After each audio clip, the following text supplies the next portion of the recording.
नमस्कार, बुलेटिन में आपका स्वागत है। आपके साथ मैं हूं जीनत सिद्दीकी। शुरुआत करते हैं बुलेटिन की इस वक्त की बड़ी खबर के साथ, जो कि लखनऊ से आ रही है। अखिलेश मायावती की मुलाकात खत्म। मायावती के घर पहुंचकर अखिलेश यादव ने बधाई दी है। मायावती को जीत की बधाई दी। दोनों सीटों पर एसपी का बीएसपी ने समर्थन किया था। गोरखपुर और फूलपुर सीट पर सपा की जीत। करीब 45 मिनट तक ये बेहद ही महत्वपूर्ण मुलाकात चली है। तो ये हम आपको तस्वीरें दिखा रहे हैं। जीत के बाद सपा अध्यक्ष अखिलेश यादव ने प्रेस कॉन्फ्रेंस की। प्रेस कॉन्फ्रेंस में भी उन्होंने शुक्रिया अदा किया था मायावती का और तमाम क्षेत्रीय पार्टियों का जिन्होंने उनको सपोर्ट किया। और उसके बाद वो बाकायदा मिलने के लिए जो है पहुंचते हैं मायावती से और वहां पर भी जाकर शुक्रिया अदा करते हैं। और इस स्टेप को बेहद ही महत्वपूर्ण माना जा रहा है और ये भी कहा जा रहा है कि इससे यकीनन अखिलेश यादव का कद भी बढ़ेगा। और कहीं ना कहीं, क्योंकि 2019 बहुत ज्यादा दूर नहीं है, माना यह भी जा रहा है कि राज्यसभा के लिए जब वोटिंग होगी तो वहां पर भी कुछ ताल्लुकात जो हैं, हालांकि समर्थन का ऐलान है, लेकिन फिर भी चीजें बेहतर और ज्यादा हों। कई पहलुओं पर इस मुलाकात को बेहद ही महत्वपूर्ण माना जा रहा है और करीब 45 मिनट तक ये मुलाकात चली है। समाजवादी पार्टी के राष्ट्रीय अध्यक्ष अखिलेश यादव मायावती से मिलने उनके आवास पर आए थे। करीब 45 मिनट तक वो मायावती के आवास पर रहे, उनसे वार्ता की और उसके बाद अब निकल कर ये जा रहे हैं। उनका काफिला निकला है 45 मिनट के बाद मायावती के आवास से। निश्चित तौर पे अखिलेश यादव ने जीत की बधाई दी होगी और उनके सहयोग के लिए उनको धन्यवाद दिया होगा। उन्होंने प्रेस वार्ता में कहा था कि बहन मायावती जो बीएसपी की नेता हैं, राष्ट्रीय अध्यक्ष हैं, उनको मैं बधाई देना चाहता हूं। तमाम उन दलों को बधाई देना चाहता हूं जिनके सहयोग से इतनी बड़ी जीत मिली है और बीजेपी ने जो वादा खिलाफी की है उसकी जीत है और ये लाखों लोगों की जीत है। निश्चित तौर पे एक बड़ा रिश्ता बनता हुआ नजर आ रहा है। जिस तरीके से बहुत दिनों के बाद कोई समाजवादी पार्टी का नेता आकर के बधाई दिया है, तो निश्चित तौर पे अखिलेश यादव उस मैसेज को देना चाहते हैं कि हम साथ रहेंगे और आने वाले दिनों में लोकसभा के चुनाव में गठबंधन होगा और अलायंस किया जाएगा। कैमरामैन राजेश के साथ नरेंद्र यादव, ईटीवी न्यूज, लखनऊ। तो इस मुलाकात के कई मायने हैं। मनमोहन जी हमारे साथ जुड़े हुए हैं, पॉलिटिकल एडिटर। मनमोहन जी, ये जो नतीजे आए, सबसे पहले उस पर आपका रिएक्शन और ये मुलाकात क्या कहती है? जीनत, बिल्कुल आप देखिए, एक आज बड़ा अपसेट हुआ उपचुनाव में, जहां भाजपा प्रचंड बहुमत के बाद आई थी। लग रहा था कि बीजेपी का उपचुनाव में हावी रहेगी। दोनों वीआईपी सीटें थी, एक मुख्यमंत्री रिप्रेजेंट करते थे, एक उप मुख्यमंत्री केशव मौर्य रिप्रेजेंट करते थे। वहां दोनों को करारी हार मिली है। और अगर आप कुछ और छोटे दलों का वोट देख लें, जो कांग्रेस या सपा और बसपा को ही मिलना चाहिए था, अगर उनका वोट देख लें तो ये जो जीत हुई है सपा बसपा के जॉइंट कैंडिडेट की, वो और बड़ी जीत होती। तो कहीं ना कहीं ये रियलाइजेशन हुआ है अखिलेश यादव को, मायावती को, कि ये जो इन्होंने गठजोड़ किया था उपचुनाव के लिए, वो क्लिक किया है। उसने अच्छे रिजल्ट दिए हैं, सकारात्मक रिजल्ट दिए हैं, एक उम्मीद बांधी है। इसको आगे बढ़ाने के लिए अब अखिलेश यादव पहुंचे थे मायावती के घर मिलने। अगर आप यूपी के इतिहास को पीछे देखें तो अखिलेश यादव और मायावती की पहली राजनीतिक मुलाकात है। इसके पहले किसी भी राजनीतिक मुद्दे पे दोनों की आज तक कोई मुलाकात नहीं हुई है। ये पहली बार हुआ है कि अखिलेश यादव मायावती के घर गए हैं, उनसे मुलाकात किया है। कहीं ना कहीं दोनों को यह अंदाजा हो गया है कि हम लोग का ये जो गठजोड़ था, उपचुनाव का जो एक्सपेरिमेंट था, वो काम किया है। और इस अगर एक्सपेरिमेंट को हम आगे बढ़ाते हैं तो बीजेपी, जो कि उत्तर प्रदेश में और पूरे देश में एक डोमिनेंट पार्टी है, एक मजबूत पार्टी है, लगातार चुनाव जीत रही है, उसको हम कड़ी टक्कर दे सकते हैं। मनमोहन जी, आपने एक बहुत ही महत्वपूर्ण बात कही कि अब आगे की बात जो है, आज के नतीजों के बाद आगे राज्यसभा भी है और 2019 की तो खैर बार बार बात हो रही है और कहा जा रहा था कि एक लिटमस टेस्ट है, सेमीफाइनल है, कहीं ना कहीं ट्रेलर है। मैं आपसे काडर के बारे में थोड़ा सा समझना चाहूंगी, क्योंकि बिना काडर के आप मैदान में ही नहीं उतर सकते। और 2014 और जो यूपी के चुनाव हुए विधानसभा के, उसके बाद जो स्थिति हुई थी दोनों ही पार्टियों की, तो ये नतीजे कहीं ना कहीं संजीवनी आप मानते हैं कि देंगे काडर को? बिल्कुल देंगे और स्पष्ट एकदम संकेत है कि समाजवादी पार्टी और बहुजन समाज पार्टी दोनों को लग रहा था कि राजनीतिक भविष्य अंधकारमय था, कोई भी जितने भी इन्होंने बीच में आंदोलन किए और भी एक दो उपचुनाव हुए लड़े, सब में नेगेटिव रिजल्ट मिला। इन दोनों को कोई कहीं भी जीत के संकेत नहीं मिल रहे थे। ये पहली बार जब इन दोनों ने हाथ मिलाया, उपचुनाव ढंग से लड़ा, और जैसा आपने बोला कि कैडर के लेवल पे इंटीग्रेशन हुआ, कैडर के लेवल पे मेलजोल हुआ। बहुजन समाज पार्टी के कोऑर्डिनेटर्स भी गोरखपुर और फूलपुर में लगे, समाजवादी पार्टी के टॉप लीडरशिप गई, गोरखपुर में कैंपेन किया, फूलपुर में कैंप किया, और दोनों जगह पे बीजेपी को हराया। तो अब कहीं ना कहीं ये एकदम क्लियर इंडिकेशन मिल गया है कि एक्सपेरिमेंट। चलिए, संपर्क जो है इनसे टूट गया है। मनमोहन जी ने बेहद ही महत्वपूर्ण कुछ बातों पर जो है ध्यान जो है वो तमाम दर्शकों का रखवाया कि कहीं ना कहीं बेहद ही महत्वपूर्ण बातचीत करेंगे उनसे। नरेंद्र भी हमारे साथ, हमारे सहयोगी जुड़े हुए हैं। नरेंद्र, पहली बार ऐसी मुलाकात और मौका तो ऐसा है कि जश्न जो कार्यकर्ता मना रहे हैं वो बेहद ही जायज है। मुलाकात क्या हुई, बात क्या हुई और क्या कुछ भविष्य, क्योंकि आप वहां पर मौजूद हैं, हमें बखूबी बता सकते हैं कि क्या कुछ अंदर से खबरें निकल कर आ रही हैं?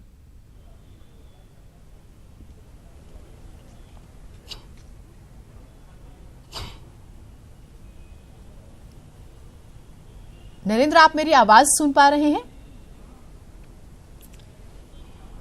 देखिए जीनत, ये मौका भी था, दस्तूर भी था। समाजवादी पार्टी को बहुत आसानी से बहन मायावती ने जो सपोर्ट दिया था उसके लिए उन्होंने उनको शुक्रिया किया था प्रेस वार्ता। जी बिल्कुल बिल्कुल, मैं आपकी आवाज़ सुन रहा हूँ। जी जी जी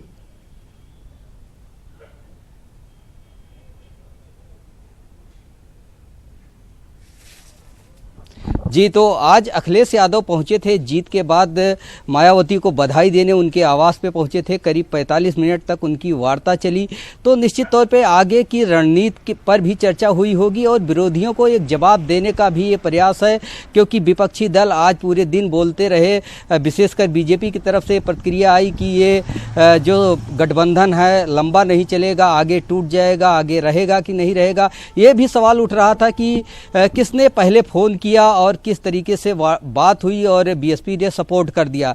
एक अलायंस बना जिससे ये जीत हुई है, तो इसको भी विराम लग गया है। तो एक तीर से दो निशाने। अखिलेश यादव पहुंचे मायावती के घर, उनसे मुलाकात किया, शिष्टाचार में उनको धन्यवाद दिया और आगे की रणनीति पर भी चर्चा हुई होगी। करीब 45 मिनट मौजूद थे। तो इससे विरोधियों को भी एक जवाब मिल गया है कि आने वाले दिनों में गठबंधन मजबूत होगा और जो आपसी सहमति है, एक वार्ता का दौर शुरू हो चुका है। तो एक नया युग शुरू होगा बीएसपी और समाजवादी पार्टी के आगे की रणनीति का, गठबंधन का। जीनत बिल्कुल। और एक महत्वपूर्ण चीज की हम राज्यसभा भी सामने देख रहे हैं आने वाले कुछ दिनों में, और लोकसभा भी। मैं आपके पास आऊंगी। मनमोहन जी भी हमारे साथ जुड़ गए हैं। मनमोहन जी, अब जो आपसे समझना चाहेंगे कि ये जो समर्थन था, और हमने देखा कि बहुत ज्यादा मेहनत नहीं हुई, एक अनाउंसमेंट मायावती जी करती हैं। अब भविष्य में बहुत ज्यादा मंथन बीजेपी को भी करना होगा, और कहीं ना कहीं अगर ये दोनों साथ मिलकर चलते हैं तो कम से कम 2014 वाले नतीजे तो नहीं देखने को मिलेंगे। बिल्कुल, अगर आप प्योर अरिथमेटिक देखिए, कास्ट कॉम्बिनेशन देखिए, और उत्तर प्रदेश के पॉलिटिक्स की सच्चाई है कास्ट कॉम्बिनेशन, रिलीजियस पॉलिटिक्स, तो अगर आप उसको एकदम निष्पक्ष रूप से देखें तो सपा और बसपा अगर साथ आते हैं तो लगभग 70-80% आबादी को रिप्रेजेंट करते हैं। अगर हम उसको उस चश्मे से देखें, कास्ट के चश्मे से देखें, तो चाहे वो दलित हो, चाहे वो मुस्लिम हो, चाहे वो बैकवर्ड में खास तौर से यादव, ये सब अगर एक साथ हो जाएं तो लगभग 70-80% आबादी को रिप्रेजेंट करते हैं, और ये एक बहुत बड़ा कॉम्बिनेशन होगा।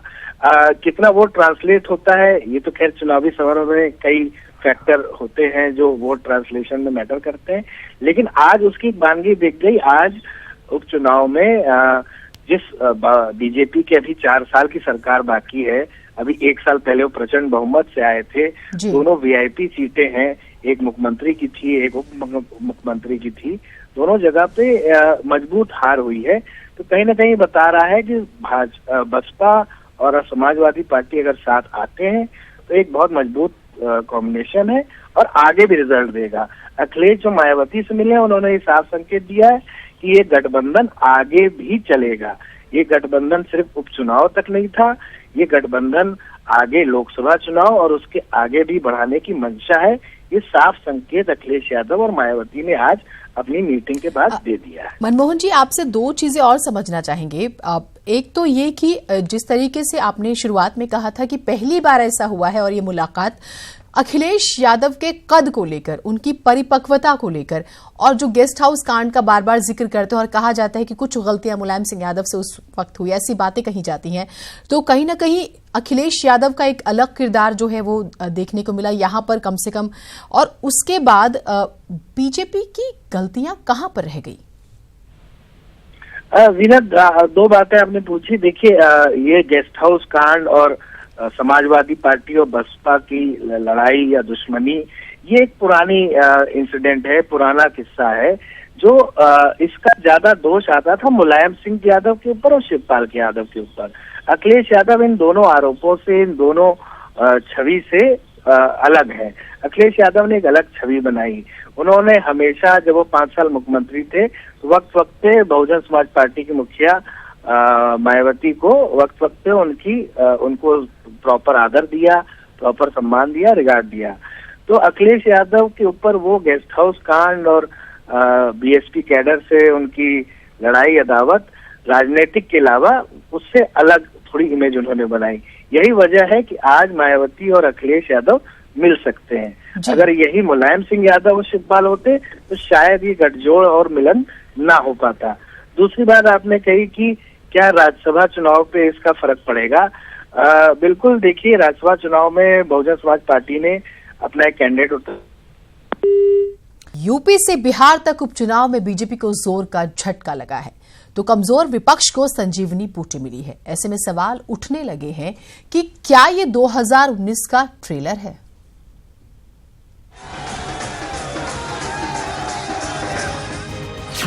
यूपी से बिहार तक अब हार की लहर। यूपी में बुआ भतीजे की जोड़ी हिट।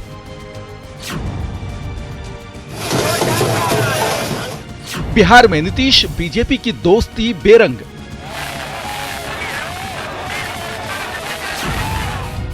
$1989 के बाद गोरखपुर में भगवा लहर जब थमी तो उसका असर यूपी के फूलपुर सीट से लेकर बिहार के अररिया लोकसभा सीट के उपचुनाव तक पर दिखा।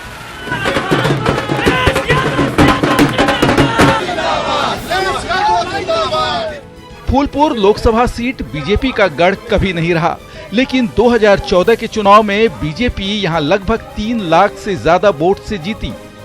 पार्टी के लिए ये शायद चिंता की बात होनी चाहिए कि महज 4 साल बाद हुए उपचुनाव में बीजेपी के उम्मीदवार को बमुश्किल 3 लाख वोट ही मिले। फूलपुर सीट समाजवादी पार्टी ने अपने नाम की। तो भारतीय जनता पार्टी वाले हैं, ये तो समाजवादी हैं और नीतियों की लड़ाई लड़ने वाले सब एक हुए हैं।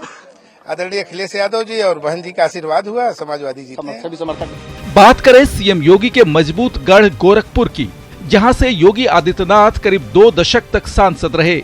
योगी के इस मजबूत प्रदर्शन को देखकर ही पार्टी ने उन्हें यूपी की कमान सौंपी, लेकिन सीएम बनने के बाद योगी के सामने जब पहली परीक्षा आई तो उसमें योगी अपना दम नहीं दिखा पाए। जो ये जनता ने फैसला दिया है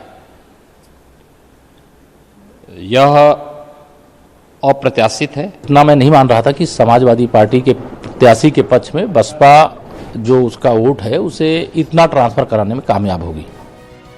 क्या यूपी में विपक्ष की जीत महज 2 विरोधियों के साथ हो जाने की जीत है, या विकास के वादे और हकीकत के बीच बढ़ते फासले के कारण बीजेपी यहां हारी?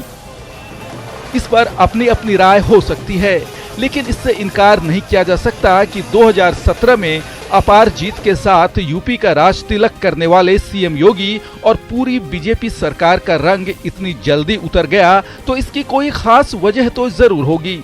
और मैं समझता हूं कि ये जो पहल थी बहन मायावती जी और अखिलेश यादव जी की, उससे ये एक भारी विजय है उन ताकतों की जो संविधान में यकीन करती हैं। इस जीत में जिस तरीके से बसपा के कार्यकर्ताओं ने सहयोग दिया, मदद की, उसके लिए हम उन्हें धन्यवाद देते हैं और दोनों क्षेत्रों की जनता और मतदाताओं को। बीजेपी को लगा झटका यूपी तक ही सीमित नहीं रहा, हार की हवा पड़ोस के बिहार में भी पहुंची। यहाँ की अररिया सीट पर नीतीश से दोस्ती भी बीजेपी के काम नहीं आई। हालांकि ये सीट पहले भी आरजेडी की थी और उपचुनाव में भी आरजेडी ने इसे जेडीयू बीजेपी के संयुक्त गठबंधन के बावजूद जीत ली। ये जीत इसलिए भी अहम है क्योंकि बिहार का ये उपचुनाव आरजेडी लालू प्रसाद की गैर मौजूदगी में लड़ रही थी। लालू जेल में हैं, लेकिन लालू के लाल को नीतीश के साथ मिलकर भी बीजेपी रोकने में कामयाब नहीं हो पाई। यहाँ लगातार जब जनता दल यूनाइटेड और बीजेपी के लोग साथ चुनाव मिलकर के लड़े हैं तब जीते हैं। इस बार परिस्थिति देखिए। हालांकि बिहार में विधानसभा की भभुआ सीट को बीजेपी ने अपने नाम किया, जहां बीजेपी ने कांग्रेस के उम्मीदवार को मात दी। तो विधानसभा की दूसरी जहानाबाद सीट पर एक बार फिर आरजेडी का ही कब्जा रहा। बहरहाल यूपी से बिहार तक उपचुनाव में बीजेपी हारी और विपक्ष को जीत का वो ऑक्सीजन मिला जिसे जनता ने 2014 में सिर्फ और सिर्फ बीजेपी के लिए आरक्षित कर दिया था। Bureau report, ETV news.